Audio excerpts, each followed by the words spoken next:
కల్కికి cinema సంబంధించి ఒక చిన్న విమర్శ ఒకటి బయటికి వినపడుతుంది గురుగారు. అర్జునుడి క్యారెక్టర్ తక్కువ, కర్ణుడి క్యారెక్టర్ ఎక్కువ, లేకపోతే కర్ణుడికి లైట్గా విల్నిజం క్యారెక్టర్ ఉంది, లేకపోతే అర్జునుడికి ఉంది, ఇలాంటి డిస్కషన్స్ అన్నీ అవుతున్నాయి. అసలు పురాణాలకు సంబంధించి భారతంలో ఏముంది? అర్జునుడి క్యారెక్టరు హీరోనా, విలనా, లేకపోతే కర్ణుడి క్యారెక్టర్ విలనా, హీరోనా? చాలా మంచి ప్రశ్న. నిజానికి మహాభారతం మొత్తం మీద నిజమైన యుద్ధ వీరుడు అంటే అభిమన్యుడు మాత్రమే.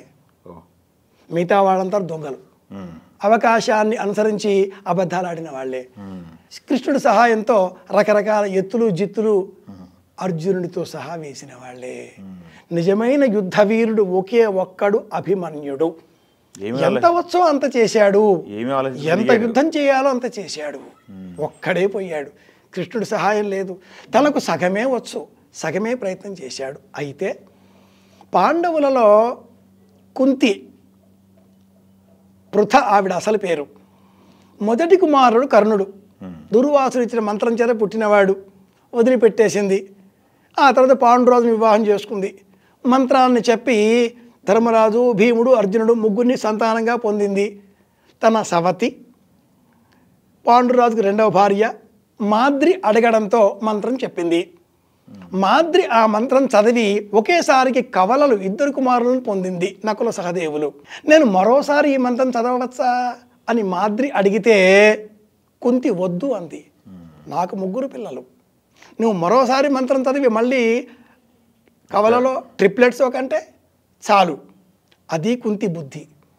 ఆ బుద్ధితో పుట్టినవాడు అర్జునుడు. పాండవ మధ్యముడు అంటే అర్థం ధర్మరాజు, భీముడు, అర్జునుడు, నకుల సహదేవులలో మధ్యముడు. కానీ ఒక్క అర్జునుడిని మాత్రమే పార్థ అని పిలుస్తాడు కృష్ణుడు. పృథకుమార, సంతానంలో చిన్నవాడిని తల్లి పేరుతో పిలవాలి, ఇది శాస్త్రం.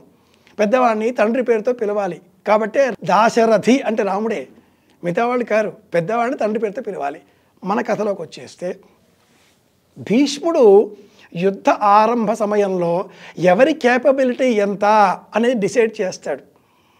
ఎవరెవరు ఎంత వాళ్ళు. అందులో రథి ధర్మరాజు అంటాడు. 5,000 మందితో యుద్ధం చేసే కెపాసిటీ ఉన్నవాడు, అత్యంత తక్కువ. మహారథి, రథి, అతిరథి, మహారథి, అతి మహారథి, మహామహారథి, ఈ క్లాసిఫికేషన్స్ ఉంటాయి సైన్యంలో. ఆర్మీ జనరల్ చెప్పినట్లుగా ఈ డివిజన్లో అతిరథుడు కర్ణుడు అన్నాడు. దాంతో కర్ణుడికి మళ్ళీ ఉక్రోషం పెట్టుకొచ్చేసింది. యుద్ధం మధ్యలో రథం మీద లేకుండా నేల మీద నిలబడినటువంటి అభిమన్యుడిని వెనకపోటుతో కత్తితో పొడిచినటువంటి కర్ణుడు ఏ విధంగా హీరో అవుతాడు?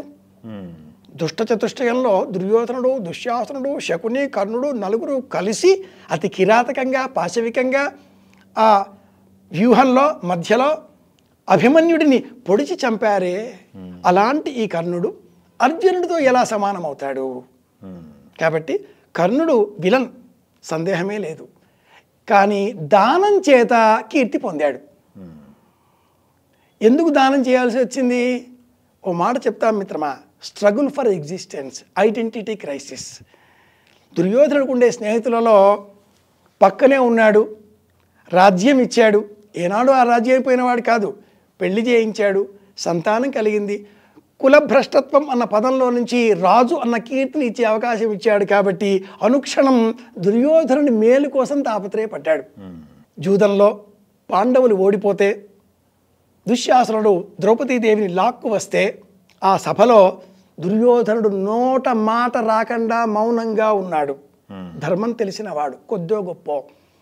వాచాలత్వంతో కర్ణుడే పాంచాలి, బంధకి అన్న పదం వాడి ఇక్కడ వచ్చి కూర్చోవచ్చు కదా అని దుర్యోధనుడి అంకమును చూపించాడు.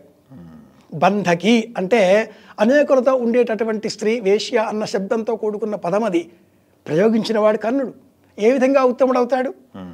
సినిమాలో కథానాయకుడు కాబట్టి మనకు చూపించవచ్చు. రేపు భవిష్యత్తులో కల్కి పాత్ర ఎవరు వేస్తారో పిక్చర్ అభి బాకీ హై అంటాం కదా, సినిమా ఇంకా ఉంది కదా. రాజ్ కపూర్ భాషలో చెప్పాలి అంటే selling of dreams is called cinema. ఇది రాజ్ కపూర్ నిర్వచనం. ఆలోచనలను, ఊహలను అమ్మడమే సినిమా. మనం ఆ ఊహలను ఆలోచనలను తెలుసుకొని మూలం ఏమిటో తెలుసుకునే ప్రయత్నం చేయాలి. కర్ణుడు అర్జునుడు ఇద్దరూ సమాన స్కందులే, ఇద్దరూ మహారథులే, ఇద్దరూ సమానమైన బలం కలవాళ్లే. కులం కారణంగా కర్ణుడిని భీష్ముడు తక్కువ చేసి చూపించాడు. కృష్ణుడి సహాయం ఉన్న కారణంగా అర్జునుడు పైకి అయ్యాడు. నాకు బలం ఉన్నా కూడా సాలస్రాంశుడు అనే పేరు ఉండి కూడా నేను ఇలా పడిపోయానే అనేటటువంటి ఆలోచనలతో అర్జునుడు ఉండగా, లేదు సూర్యకాంతితో మెరిసేవాడిని నేను అంటూ కర్ణుడు పైకి ఎదగగా, ఎవరి లోకాలు వాళ్ళకుంటాయి, ఎవరి సపోర్టివ్ నేచర్ వాళ్ళకు ఉంటుంది. కానీ ఓవరాల్గా మనం చూసి చెప్పేది ఏమిటి అంటే కృష్ణుడి సపోర్ట్ ఉంది కాబట్టి అర్జునుడే హీరో. యుద్ధం అంతా ఎంత చేసినా కూడా విలన్ ఈజ్ విలన్, కర్ణుడు విలన్. ఇది మనం భారతం ద్వారా తెలుసుకోవాలి. అందుకే మన వాళ్ళు సామెత అంటారండి, తింటే గారెలు తినాలి, వింటే భారతం వినాలి.